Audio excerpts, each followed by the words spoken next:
Aqui Penildo Novonga. Vamos agora analisar as funções lineares e quadráticas antes de partirmos para as funções modulares. Então primeiro veremos como proceder ao esboço dos gráficos de funções lineares. Se tivermos, por exemplo, f de x igual a 2x menos 1, o procedimento é bastante simples. Colocamos x, colocamos y,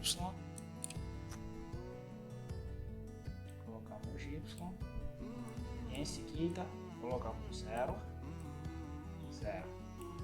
Aqui nós colocamos o valor do termo independente, neste caso é menos 1, então colocamos menos 1, e para encontrar este valor basta, no lugar de y, colocar 0, então passamos a ter 0 igual a 2x menos 1,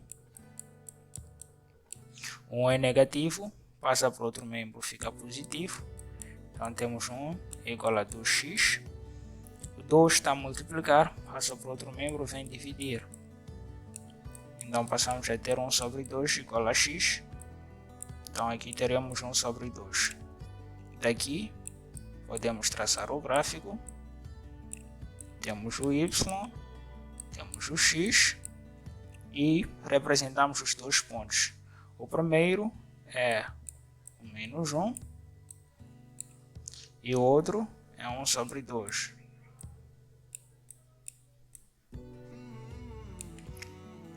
Sobre 2, em seguida unimos os dois pontos e temos o nosso gráfico.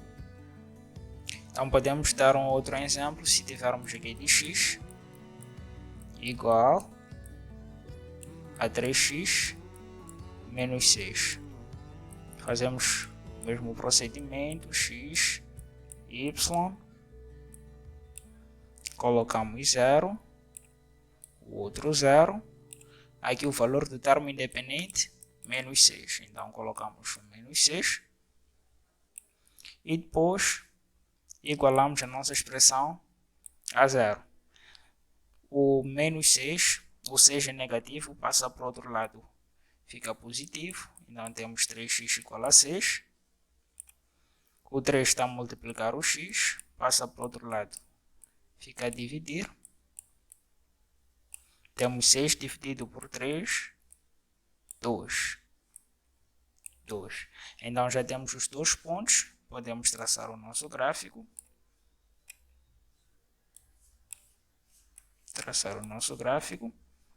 Então aqui temos menos 6 e 2.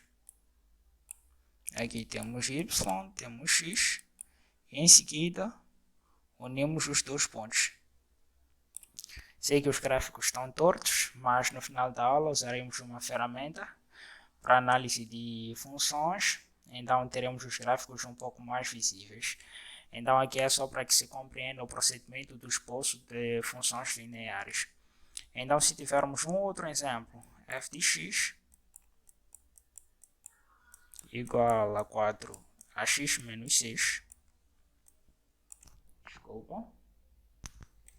x menos 6, fazemos o mesmo procedimento, aqui x, aqui y, colocamos 0, termo independente menos 6, depois igualamos a 0, o 6 é negativo, quando passa para outro membro fica positivo, então passamos a ter x igual a 6, então colocamos 6, e novamente,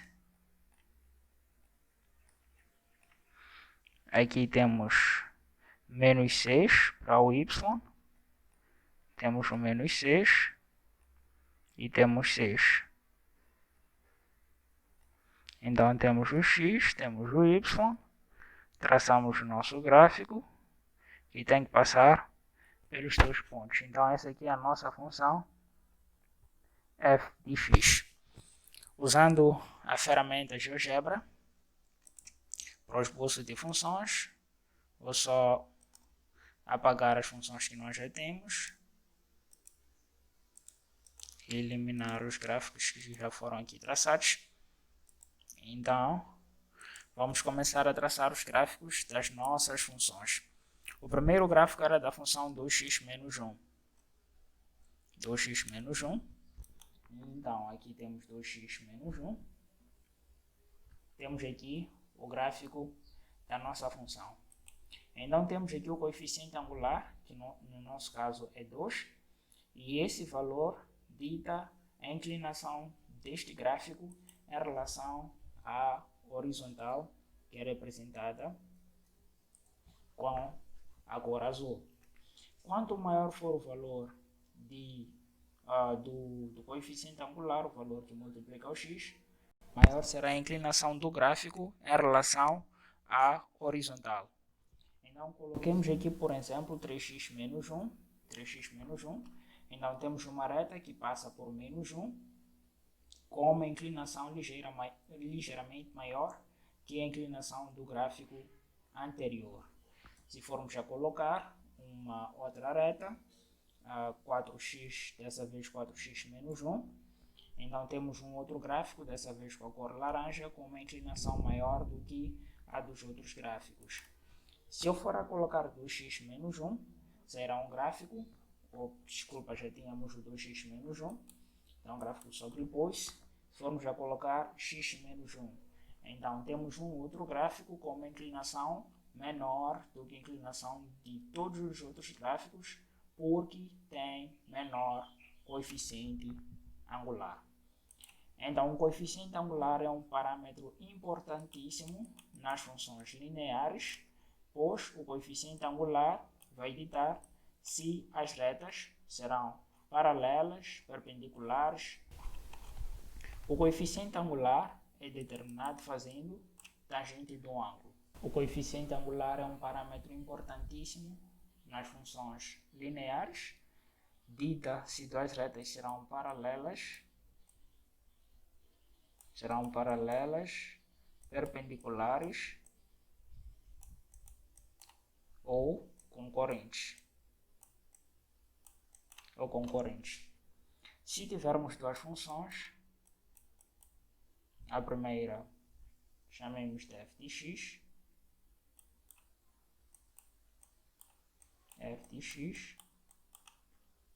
é igual a ax mais b,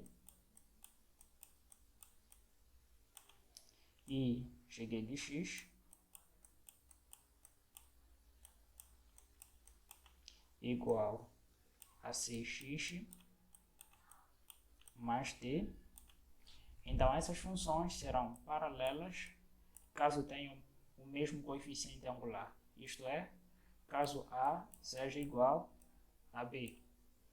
Então, se tivermos duas funções do tipo f de x, funções lineares, supondo aqui que tenhamos 3x menos 1, e a função g de x seja, 3x mais 6, então essas duas retas serão paralelas pelo fato de terem o mesmo coeficiente angular.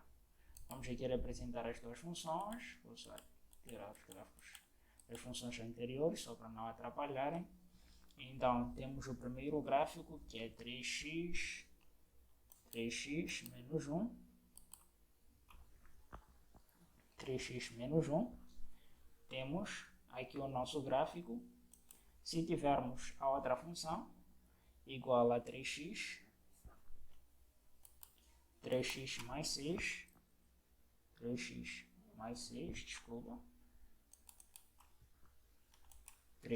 mais 6, então temos uma função que é paralela,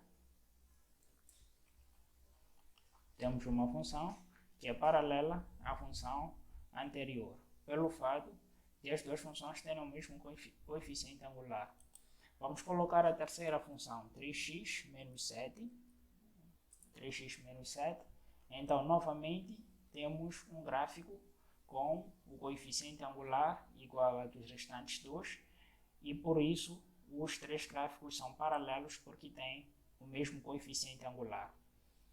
Caso tenhamos um gráfico do tipo menos 1 sobre 3, menos 1 sobre 3, x mais 2, por exemplo, mais 2.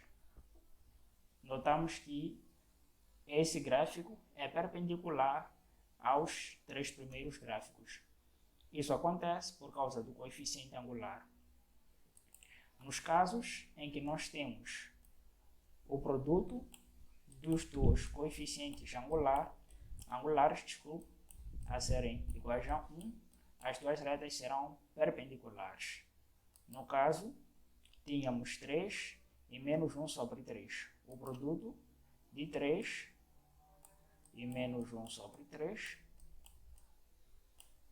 será igual a menos 1. Por isso, as duas retas com declive igual a 3 e igual a menos 1 sobre 3 são perpendiculares. E se não se dar nem este caso, nem o outro, então as retas serão concorrentes. Isso significa que irão se cruzar em algum lugar do domínio R. Se tivermos funções lineares do tipo f de x igual a 3x, g de x igual a 5x, coloquemos 5x, ou 6x, funções que tenham o termo independente igual a 0, funções que tenham o termo independente igual a 0. Então, neste caso, para traçarmos os nossos gráficos, precisamos do transferidor. Então, sabemos que todos esses gráficos passam da origem do sistema, uma vez que o valor do termo independente é igual a 0. A diferença entre todos esses gráficos é a inclinação em relação ao eixo x. Mas para poder traçar o gráfico, simplesmente encontramos o valor do ângulo, o coeficiente angular é igual ao ângulo de inclinação da reta em função ao eixo x. Neste caso, para encontrar o ângulo de inclinação dessa reta, simplesmente igualamos a 3, que é o valor do coeficiente angular, e fazemos arquitangente de 3.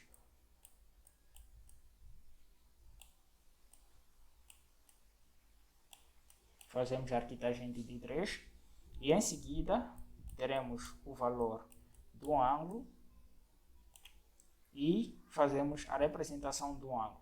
Supondo que a inclinação seja esta, colocamos o transferidor aqui no centro, medimos um ângulo e depois traçamos a reta. A reta tinha que passar por este ponto e pela origem. Então, representamos dessa maneira o gráfico da função f de x igual a 3x.